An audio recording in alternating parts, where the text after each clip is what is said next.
Welcome, ladies and gentlemen. My name is Mark Hadfield, and I have the thankless task of talking about ballast water, an exhausted subject some might say, or even the Grim Reaper's slot. So, to suit that tone, can I ask everybody, who's bought their coffin yet? A strange question you might ask, and why am I thinking this? But there are so many of you saying that buying a ballast water system is nothing but dead money. And in many ways, I can agree that you're having to fit what can be expensive, complicated equipment, and because somebody has made a law. More importantly, does it have a payback period? All it does, it gives you more to do, with more expense, and for what? So therefore, I can see why a ballast water system, or a ballast water manufacturer, are seen as the Grim Reapers. As a point of reference, I decided to look up on the internet, buying a coffin. It's not as bad as you think, actually. There are, of course, competitive websites who warn you about the dodgy companies out there. They'll slag off their competition with negative reviews of their products. Similarities to ballast water manufacturers, I think I might be right in saying. There are those websites that are slightly more positive. Real reviews from real people. They advocate that their customers were 100% satisfied. My question is, did they dig them up? Or did they make something up? Like similarities, maybe, to some ballast water manufacturers.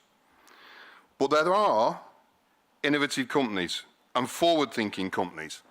There's people out there offering prepaid funeral plans, professionals in the coffin business. And at this time, I'll also say that there are ballast water companies out there that are also professionals too. So a bit like death, something that's here to stay, we all accept that buying a coffin is the normal, at an expense we don't want, but we have to do it. Just like a ballast water convention and ballast water treatment systems, except for an interesting fact before I bury the coffin theme. 95% of people spend as much as 140% more than they have to spend on a coffin because they want to do the job properly. So let's move to the ballast water systems and ballast water manufacturers. Why are they asked to cut their costs to a stupid level? Do you spend more on a coffin and then ask to be buried in a shallow depth to save costs? Do you spend more on a coffin? Then ask a member of the family, have you got an estate car? If I give you some fuel money, can you help us lower our costs? There is a point to what I'm saying here. During the MEPC 73 meeting, the draft guidance on validation of compliance of individual ballast water management systems with Regulation D2 of the Ballast Water Management Convention in conjunction with the commissioning was considered finalisation, blah, blah, blah. Okay? I could go on and on about what happened, but I've only got 10 minutes to explain this to you. So it's quite simple. You, the ship owners, and the ship management companies stood up to the dodgy ballast water manufacturers and said enough was enough. We need systems that work. Decisions were made at IMO level, and a plan that confirms a ballast water system works when it reaches the vessel, despite having type approval, are now being put in place. Therefore, my point raised earlier about buying a coffin and spending the extra stands, because the manufacturers who are not afraid of these legislations know the costs involved and the money involved. And it's not just a few €100,000, it's millions of euros to type approval. And that's not just getting the type approval, it's ensuring it's going to meet these other legislations when it gets to a vessel. Remember what I said earlier about the websites the buyers beware. Common sense says you don't buy a coffin from a guy on eBay who's got no license to bury you. Don't buy a ballast water system off a manufacturer that is not prepared to do the new IMO regulations and the US Coast Guard regulations. I'm proud to be one of those forward-thinking manufacturers who are prepared to stand by their design.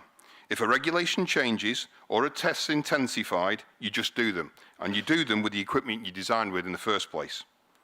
The testing is so strict now that we're seeing fewer ballast water manufacturers looking towards US Coast Guard, and there are less and less systems promoting themselves who intend to just have IMO approval, or to be correct, the old IMO approval. And from my point of view, I think that's great because it means that we'll have systems that increase the respect from the ship owners for the quality of the equipment available, and even better, systems that work and protect our environment. So now we have 16 US Coast Guard approved systems. Most of them also, hopefully, updating their IMO.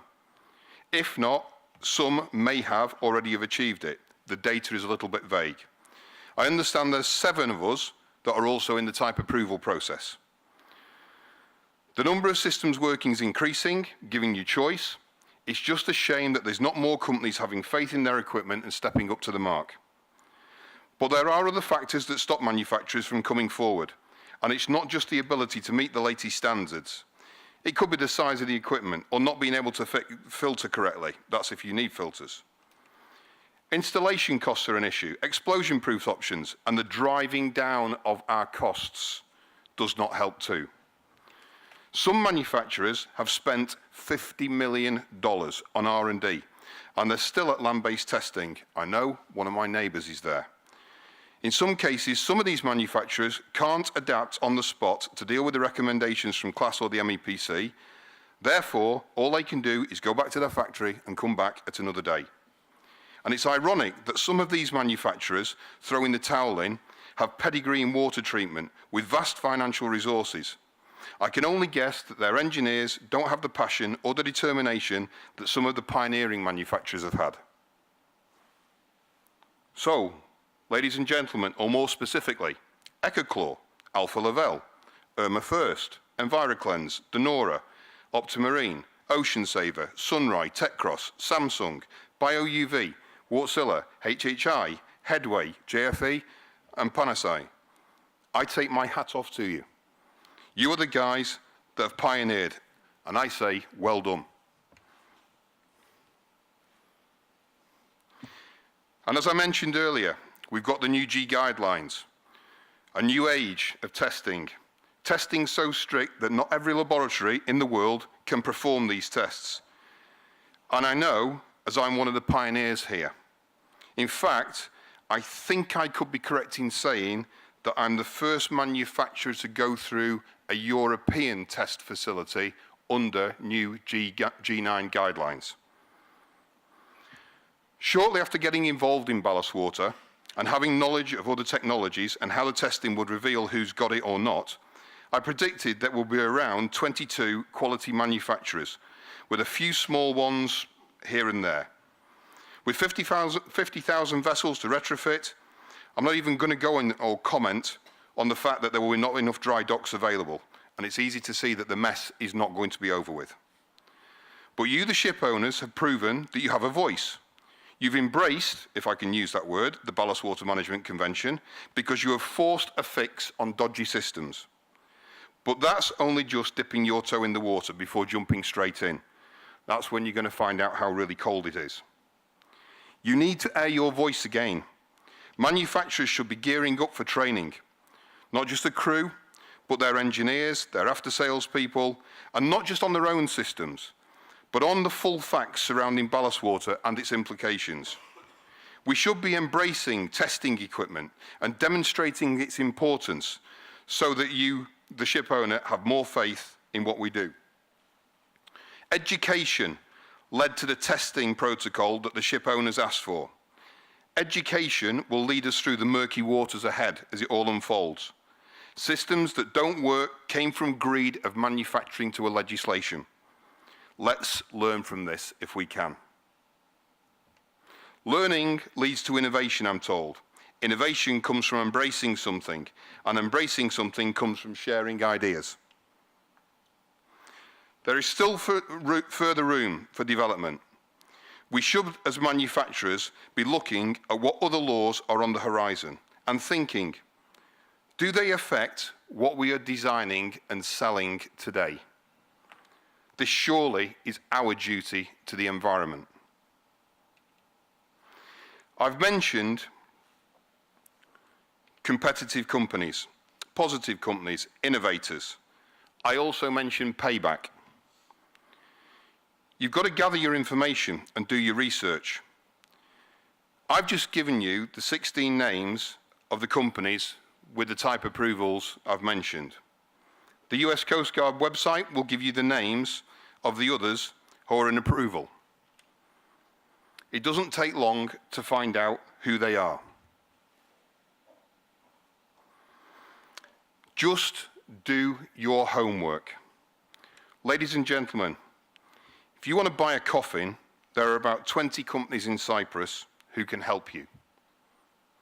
If you want to buy a ballast water system with innovation, or even offset carbon neutral technology, and possibly even a system that can give you payback, use the internet, do your research. Thank you very much.